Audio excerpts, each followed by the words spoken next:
Welcome to Our Topsy Turvy World, Discourses from Así Hablaba Quetzalcóatl, Thus Spoke Quetzalcoatl, Part 1 of 2, on Words of Wisdom.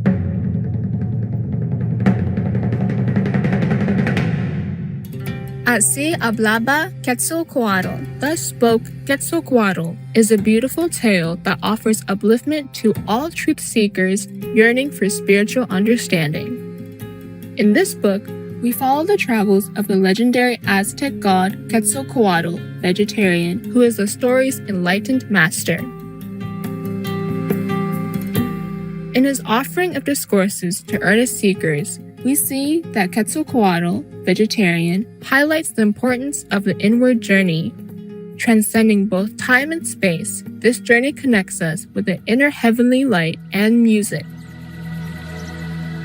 Thus, the words from Así Hablaba Quetzalcóatl, vegetarian, illuminate one's spiritual endeavors with profound truth.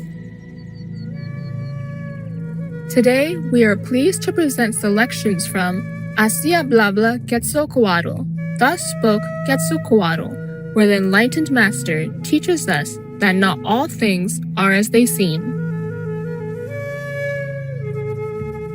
A normal man.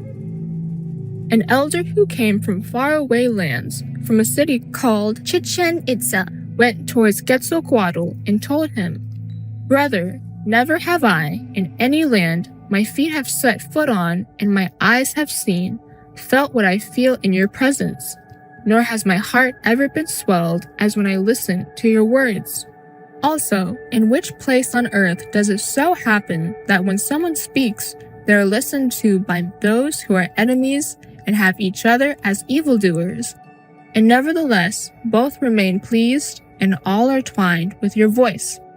You should be full of pride, and your heart should feel happy for being successful in getting through with your words, what neither kings with their armies and forces, nor priests with their threats and prayers could do."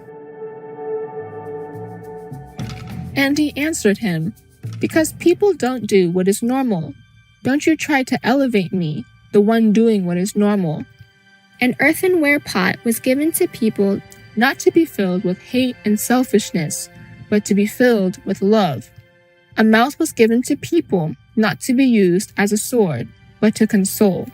A head was given to people not be filled up with machinations against their fellow human, but to become awakened towards understanding and knowledge. Hands were given to people to give and not to steal and keep. Force was given to people to help the weak, and not to boast of it or to fill days and nights with violence, nor to sow with blood the roads. Whenever you part from these lands, go on and say you met a normal man whom is called crazy in a land of crazy people who think of themselves as normal.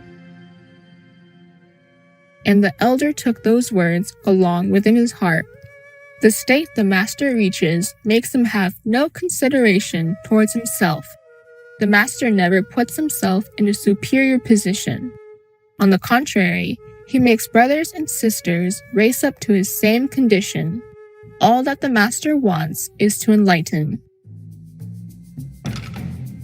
Do in silence. And he was thus speaking. There was a town in a certain place in which two men dwelled. One was famous for his saintliness because all hours of day and night did not pass by without him visiting the temple, where he knelt 1,000 times, saying many orations and prayers. When it was the time of the great solemnities, he was the first one to enter the temple, dressed in his best tunics, and he was the last one to part.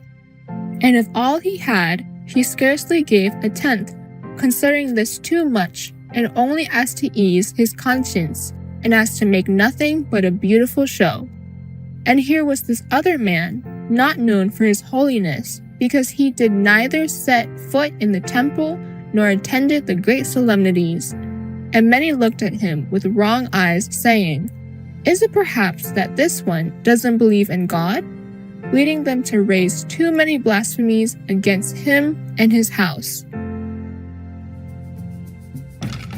Nevertheless, I will tell you something he never said himself.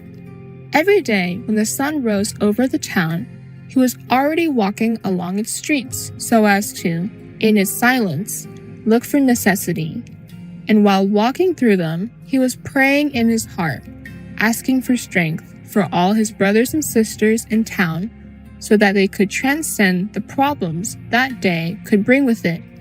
And in the silence of anonymity, he made charity reach those who needed it.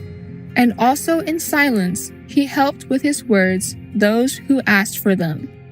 And even after that, he went to his chores and said to himself, I will work a few more hours, and with the profit gained, I will help my brothers and sisters. And during the holidays, I will go to the towns surrounding this town in order to calm down their needs. And in silence, so he talked.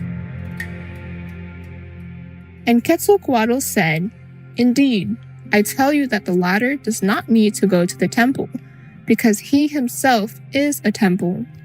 Meanwhile, the first one, how many times must he walk back and forth the way from his house to the temple in order to lessen the remorse and uneasiness of his conscience? Truly, closer to the Father is the one who does his will. My inner dawn. And Quetzalcoatl talked like this to his brothers and sisters. One day, a little bird said to a lark, Hello, sister. How is it that you get up so early? The dawn has not yet broken at the horizon, and we are already listening to your trills. Is it that you pretend to call us so we may see its majesty when it is covering with gold the top of the mountains and piercing the clouds which come near to welcome it? And the lark answered him, It is something else that fills my throat and makes it sing at early hours. At evening, when day and daylight leave us, I think they will never come back again, and I anxiously wait for their return. Then, when I see them again, I celebrate the battle fought against darkness beyond the horizon of our sight, and how they conquered it in order to give us light.